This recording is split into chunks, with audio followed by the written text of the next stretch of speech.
All right, today's knee snack is probably about 5 minutes per side. You can either do this before a workout or you can add it in on its own day. We're just gonna do 2 exercises per side. So the first is going to be a knee rotation component. I like to have a visual of my legs, so if you have pants on, just pull them up so that you can see what the shin is doing. The main issues here is that a lot of times the ankle moves for the shin. Since I can't see your leg, you're gonna have to make sure that the foot isn't doing the rotation and that we're actually getting rotation at the knee. Something that helps is to take the same arm and link it under the leg. And then you can either grab onto the bicep or grab onto the leg and use this hand to guide the motion, or you can do a combination. I kind of like this choke lock. This prevents the hip from moving, which is a difficulty that you can add. So taking away that support can just add complexity to challenge that hip. So this is a progression that you could do, but we'll start with the leg here. We're looking at the shin bone. So we're flexing the foot and we're looking, if you had an X on the shin bone, you want to visually see that rotating. I will get closer to the camera so that you can see what that looks like, but common compensations here are a lot of this foot stuff. So first is going to be without a hand here and a hand on the shin, and we'll just guide internal, external rotation. If there is no motion, it means that you do not have a neurological connection or control over this area, so keep grinding on it. That is one of the, I think this took me a year to learn, so give yourself time here. And again, this directional touch can be really helpful. So we'll do 30 seconds of just rotating. I have my timer set.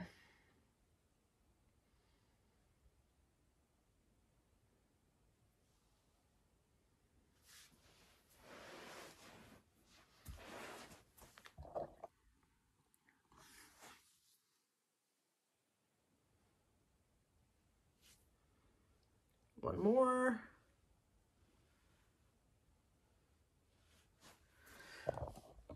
Okay, part 2 of this exercise is going to add in a flexion and extension component. So a little more complexity, your foot is going to come off the ground, and now we're asking you to rotate without contact. We're also asking you to rotate without having a barrier at the leg. So we're looking at this external rotation. You can use both hands here if you feel like you need it. We're going to extend the leg as straight as we can and bend the leg as best as we can. No hands here. We just want the muscles to do the work. Come just shy of full flexion. You'll find rotation in. Again, watch the foot. You're probably going to compensate there.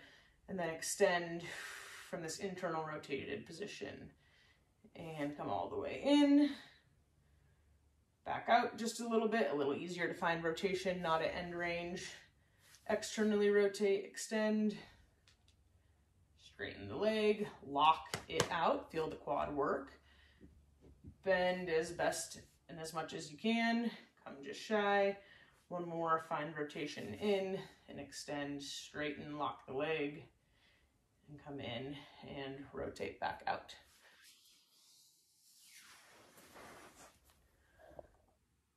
The next bit is going to be some eccentric work. Let me find the best angle that works here. Okay, you are going to lock the foot into place, find some rotation, and you are going to put the same hand on the inside of the foot. We're just going to create a little resistance for the shin to rotate, and this hand can just add as much as feels appropriate. If you don't yet have that rotation, I would say just rep out some more, finding what you have. And then adding this barrier is a second form of new resistance. We'll go 30 seconds with a little extra resistance on that internal rotation. You can make it as challenging for yourself as you can, scaling up just with tension with this hand, or scaling down and finding guidance. We really want to make sure, again, that this foot is locked. So as you reach end range of the knee, you'll have a temptation to keep rotating. don't do it. One more here.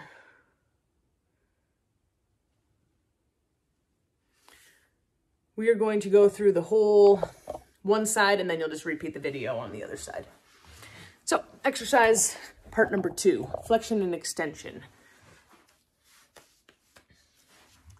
We're going to come up against a wall, and the easiest variation of this stretch is leg in the front, that's down. You should feel a stretch in the quad and the hip flexor.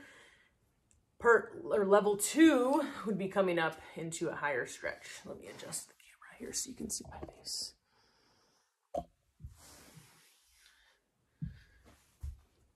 Okay, so we're gonna hold a 2-minute stretch here. You can just pause the timer or pause the video and then start a 2-minute timer. I'm not gonna spend the time to stretch this today, but pause, set a timer, resume the video in 2 minutes. Okay, so pails and rails is a more complex subject. If you don't have a full scope of that, you might wanna watch one of the pails rails videos. So long story short, we're gonna start pushing our foot up against the wall. We're gonna take a 10-second contraction. Don't make it huge. We're just putting some effort into the wall, making sure that this quad tendon is getting strength and length. So start pushing. 10, 9, 8, 7, 6, 5, 4, 3, 2, 1. And then part 2 is trying to pull your foot towards your butt cheek. This is gonna cause a hamstring cramp more than likely. That's okay, that's kind of what we're looking for on that rails contraction.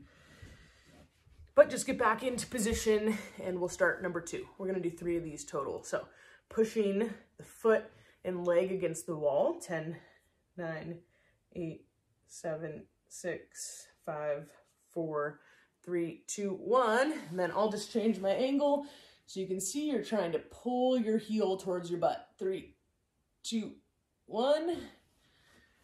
Relax for a second, shake it out if you need to.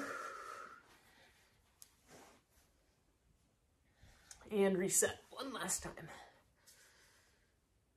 Push. 10, 9, 8, 7, 6, 5, 4, 3, 2, 1, and pull away from the wall. Even if you don't get motion, just try. 3, 2, 1, and come out of that. Shake it out. And watch the video again on the other side and you'll just repeat those exercises. Let me know how they work for you.